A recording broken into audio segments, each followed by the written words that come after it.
আসসালামু আলাইকুম সুপ্রিয় শিক্ষার্থীবৃন্দ।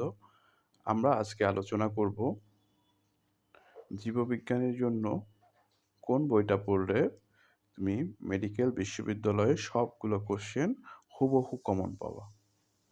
আচ্ছা, দেখো প্রথমেই আমরা জীববিজ্ঞান প্রথম পত্র সম্পর্কে আলোচনা করব।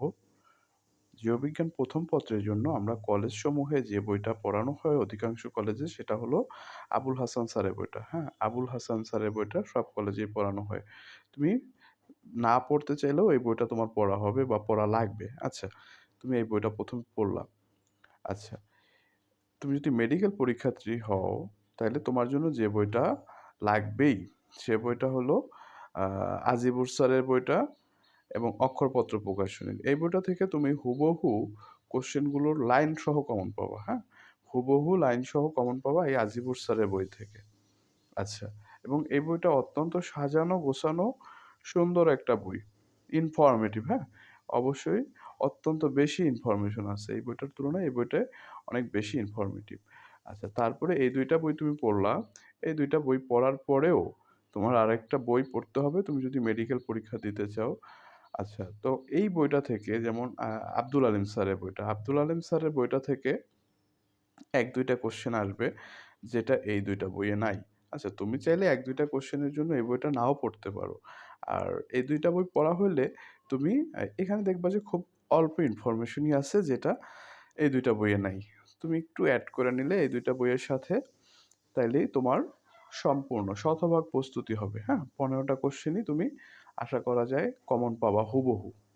আচ্ছা, তাইলে আমি মেডিকেলের জন্য কি বললাম? এই ২ টা বই পড়বা আর পাশাপাশি আ আলিম স্যারের বইটা থেকে এক্সট্রা ইনফরমেশন গুলা একটু দেখবা। আচ্ছা, তারপরে বিশ্ববিদ্যালয়ের জন্য শুধু একটা বই পড়লেই হবে, হাসান স্যারের বইটা। ১ম পত্রের জন্য বিশ্ববিদ্যালয়ে আ হাসান স্যারের বই থেকে তুমি সবগুলা কোয়েশ্চেন কমন পাবা। ঠিক আছে। এখন আমরা দেখব ২য় পত্র। হ্যাঁ, ২য় পত্রের জন্য আমরা ঠিক ৩ টা বই নিয়েই আলোচনা করব। আচ্ছা, ৩ টা বইয়ের মধ্যে দেখো, তোমরা কলেজে সবাই এই বইটাই পড়বা। অধিকাংশ কলেজে এই বইটাই পড়ায়। এই বইটা তোমার এক প্রকারে পড়া লাগতেছেই। আচ্ছা, এটা অত্যন্ত সহজ সরল সাবলীল ভাষায় লেখা। সব স্টুডেন্টরা যাতে বুঝতে পারে এভাবে লেখা। কিন্তু মেডিকেল পরীক্ষার্থী যদি হও তুমি, মেডিকেল পরীক্ষা দিতে চাইলে তোমার এই বইটা পড়াই লাগবে। আব্দুল আলিম স্যারের বইটা, হ্যাঁ? আব্দুল আলিম স্যারের বইটা পড়া লাগবেই। অনেক ইনফরমেশনই আছে যেটা আজমল স্যারের বইতে নেই, কিন্তু আব্দুল আলিম স্যারের বইয়ে আছে। এবং এই বইটা একটু কঠিন করে লেখা। আলিম স্যারের বইটা একটু কঠিন ভাষায় লেখা, বাট এই বইটা তোমার লাগবে। অধিকাংশ কোশ্চেনই মেডিকেল কোশ্চেন তুমি দেখবা যে এই বইটা থেকে হুবহু কমন পড়বে। আচ্ছা, তাইলে আমি বললাম কি মেডিকেল পরীক্ষার্থী হলে তুমি এই বই ২ টা পড়বা। আর এই আরেকটা বই আছে দেখো এখানে, আ মাজেদা ম্যাডামের বই। মাজেদা ম্যাডামের বইটা অনেক ইনফরমেটিভ এবং এই ২ টা বই পড়ার পরে আসলে এই বইয়ে তুমি তেমন কোনো এক্সট্রা ইনফরমেশন পাবা না যেগুলো ভর্তি পরীক্ষায় আসতে পারে। হ্যাঁ? এই বইটার জন্য এই বইটা তুমি একটা জিনিস পাবা যে সৃজনশীলগুলা, হ্যাঁ? সৃজনশীলের কিছু সহজীকরণ আছে এখানে। এই ২ টা বইয়ে যে যত জটিল ভাষায় লেখা আছে, এই বইয়ে একটু সহজ করা আছে। তুমি ইজিলি বুঝতে পারবা।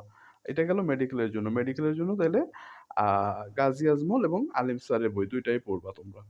আচ্ছা, এখন বিশ্ববিদ্যালয়ের জন্য এই একটা বই পড়লে হয়, গাজী আজমল স্যারের বইটা পড়লেও হবে।